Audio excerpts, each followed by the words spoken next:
Okay, so let's get into what might be the most crucial step in building a truly powerful AI. Actually connecting your agent to the real world. This is where a smart tool becomes a real game changer for automation.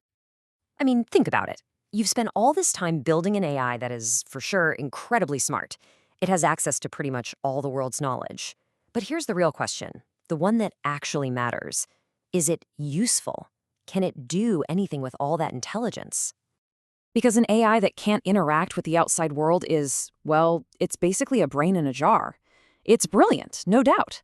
It can think, it can reason, it can come up with amazing insights, but it can't act on a single one of them. It's just stuck in there, totally isolated from all the systems it needs to actually make a difference. So how do we break it out of that jar? Well, the answer is to transform it into what we call a connected agent. This is the secret to moving beyond just fetching information and unlocking real, tangible action.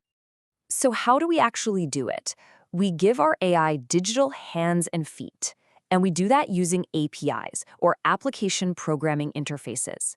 Just think of APIs as these bridges that let your agent reach out from its little box, connect with other software, and actually manipulate other systems and data. And this all comes down to one core idea: API integration. This is what makes true end-to-end business automation possible. It's the critical difference between an agent that can just tell you what to do and an agent that can actually do it for you. But, you can't just start plugging things in randomly. That's a recipe for disaster. You need a solid blueprint, a real strategy. And that strategy is built on 3 core pillars. This is your framework for success. That's it, just 3. It's a really simple but powerful framework. And if you can master these 3 pillars, you'll have the foundation you need to build robust, effective, and secure integrations for any agent you create. Okay, so this slide pretty much gives us the entire game plan at a glance. First, you gotta connect securely. That makes sense. Then you have to make sure the 2 systems are speaking the same language, that they can understand each other's data. And finally, you have to have a plan for when things inevitably go wrong. So let's break each of these down. All right, pillar 1. This is all about security, authentication, and authorization. Think of this as the secret handshake. Before your agent can just waltz into Google Calendar and start booking meetings, it has to prove who it is and confirm it actually has permission to do that. Using something standard like OAuth 2.0 is the right, secure way to handle that access. Up next, pillar 2, data mapping and transformation. This is basically the universal translator for your agent. You see, Salesforce stores customer data in its own unique way, and Zendesk stores it in a completely different way.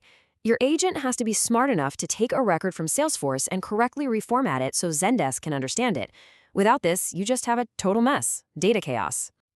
And the final pillar, pillar 3, is error handling and resilience. Look, let's be real, things break. APIs fail, networks have hiccups, systems go down. A well-built agent doesn't just throw its hands up and crash, it anticipates these problems. It knows to retry a failed call a couple of times, how to report an error gracefully, and how to keep chugging along even if one of its connections is down for a minute. Okay, so you've mastered the 3 pillars. That's awesome. You're building good integrations. But to go from good to great, we have to start thinking about designing for scale and resilience from day 1. And to do that, there are 3 key design patterns you absolutely need to know. First is asynchronous communication, which we'll talk about in a sec. Then there's rate limiting. Think of it like a speed limit, making sure your agent doesn't flood other systems with too many requests at once.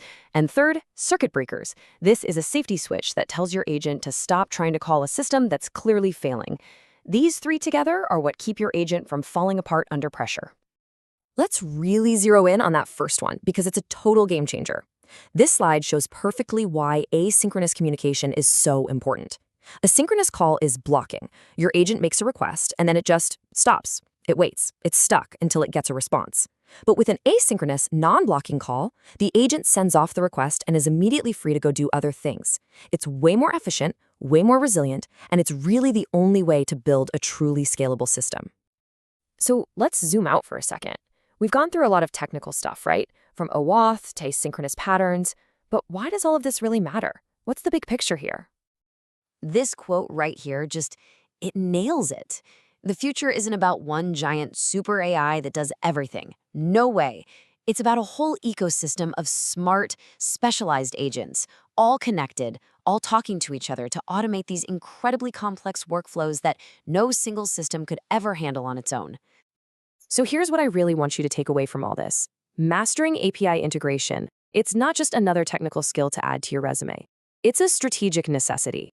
It's how you build agents that get woven right into the fabric of a company, becoming essential parts of how business actually gets done. We've come a long way, haven't we? From this idea of a brain in a jar, all the way to a blueprint for building connected, resilient AI that can scale. The space is changing every single day. But with these principles, authentication, data mapping, and resilience, you are set up for the road ahead. So really, the only question left is, what are you going to connect first?